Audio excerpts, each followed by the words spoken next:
Hello everyone and welcome to my vitamin D walk talk. It is a hot one today and I am getting 31 IUs a minute of vitamin D, so it's kind of nice.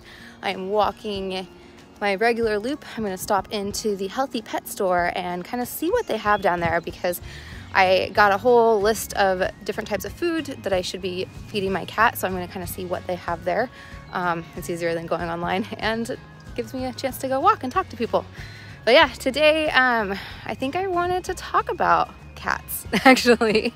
I don't know if I really fully kind of had a whole topic to talk about this, but today let's talk about holistic cat care. I've learned a lot, like a lot since having this cat for almost 2 years now. I got her in April. I got her in May, so in 2020, May 2020. So she's definitely a quarantine kitty that I got, but when I first got my cat, it was funny because I had a cat before. I've had cats my entire life. Always growing up, I always had cats, but in college I got a cat and I fed her the Purina indoor cat, like the formula you would get from a regular grocery store. That's all I fed her. I literally just left out food she would eat, and I just remember her being a really easy cat. She was great, and I had her for about like 8 years or so, and then I moved in with a friend who had a pit bull, and I couldn't have the cat there. It was not gonna work. So I gave the cat to my parents. And she was super overweight, but just a super healthy, happy, oh, not healthy. I never took her to the vet because I was broke. I was a broke college kid. I didn't really ever take her to the vet. I never checked up on her, but she seemed fine. She was really overweight. But yeah, she just kept eating this food. Eating this food that I thought you're supposed to feed cats because she was an indoor cat, you know, like the indoor cat formula is what you should feed them, maybe. So she went to my parents and developed health problems. And looking back, it's like, okay, how did she develop these health problems? The food. Duh, the food. It wasn't a genetic thing, it was the food. So when I got this new cat, I was just like, okay, I have a different set of eyes, I have a different perspective on food. Like, I used to feed myself bullshit and I fed my cat bullshit, but now I spend money and I care about the ingredients that go on myself, so let me learn about cats. So when I started reading the ingredients in like regular pet food, like Friskers or like any of that stuff, or even the dry food, I was horrified that I was giving my cat these chemicals. And I'm like, oh my gosh, my new cat is not gonna eat this way. There's no way. Like, this cat's gonna eat well. And so I started researching about what is the best diet to give a cat. And cats are carnivores, you guys. Cats are 100% carnivores. We are not carnivores. If you look at cats and compare cats to us, they have the same systems of us. So they have the same digestive, they have the same respiratory, they have the same like circulatory systems. All of our systems are generally the same, but a lot of their features are different. So you'll notice in carnivores, their teeth are really sharp to kind of get through the meat. They're gonna slice and tear the meat. We don't have those sharp teeth. Also the digestive tract, their digestive tract is really short. We have these longer digestive tracts that meat has to go through, and it kind of gets all sluggish in there, and you see a lot of people have digestion problems because of the meat. So I mean, if you look at our systems and compare the system and the fingers, the thumbs, like there's a lot of things that kind of tell that humans aren't carnivores and cats are carnivores. So I'm like, okay, what does a carnivore eat? And so you think out in nature, cats eat like, you know, chickens, like cows, like I don't really know. They eat meat, so they're out like ducks and rabbits and like maybe fish. I don't know if a cat would actually eat fish, maybe. So I actually got into the raw food. So I was doing Darwin's raw food for a while.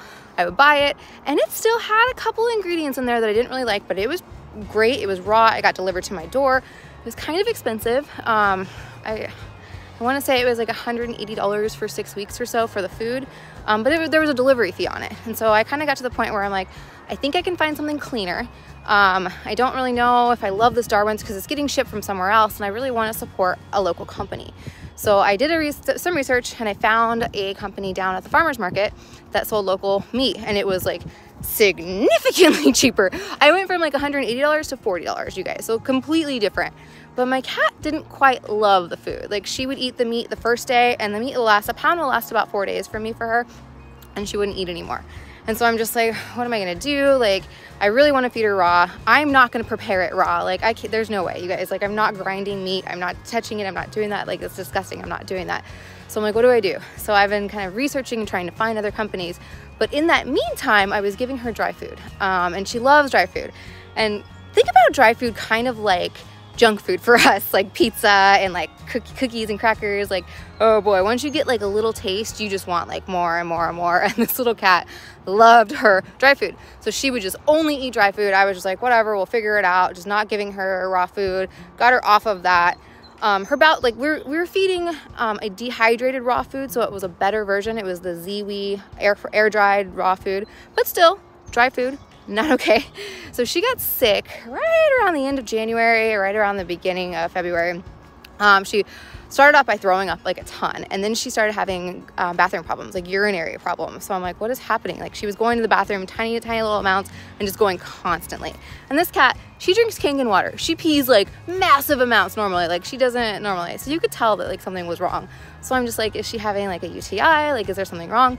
So me, of course, I'm not gonna run to a doctor and have them do something. No, I'm gonna look to see if there's any holistic solutions first before I ever do anything. And yes, there was. So I found this holistic herbal formula that you give them for their urinary issues, and it worked fantastic, you guys. It was called Urinary Gold. If you have any, like, I loved it. So it worked within 3 days. She was back to normal. And then about a week, I kind of just stopped giving it to her because I forgot.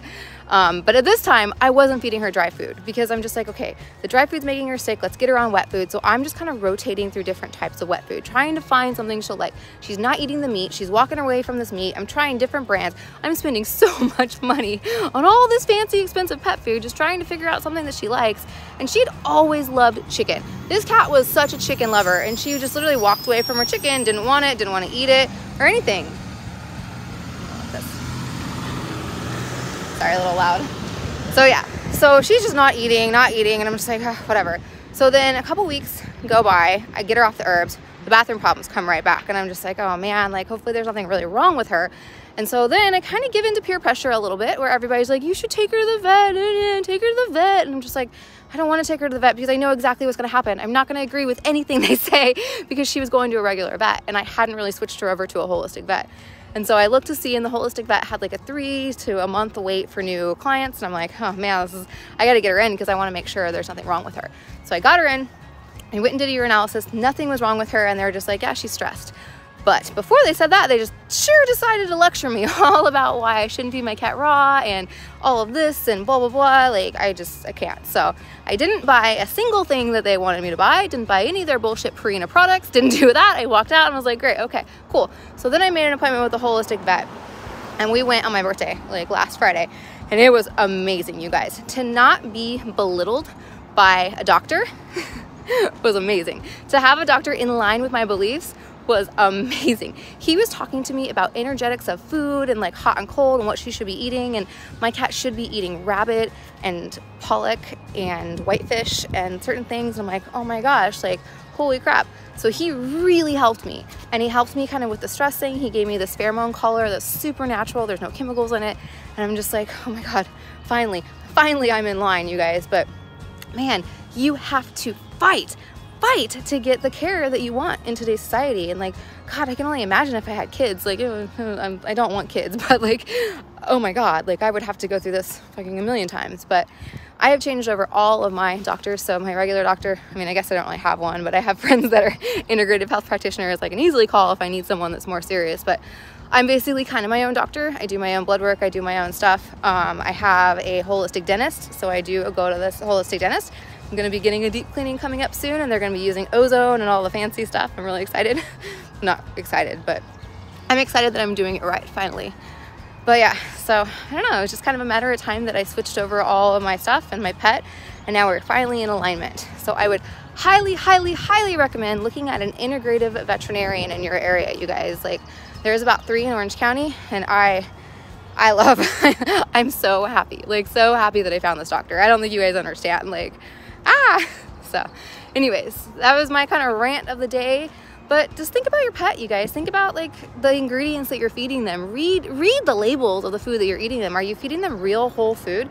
Is it something that this animal would come across in nature? Is it something that they would eat in nature? Like, we got to think about these things, because we're just getting so far and disconnected from nature, and we're eating all these fake processed things. And it's like cats have no business eating carbohydrates or like vegetables. Cats, they're carnivores. Carnivores, they don't eat that stuff. Like, so let's stop feeding animals or any sort of species the wrong diet. Let's start eating species appropriate. I don't know. But anyways, all right. That was my rant about pet food and fun pet stuff. Hope you guys have a great day.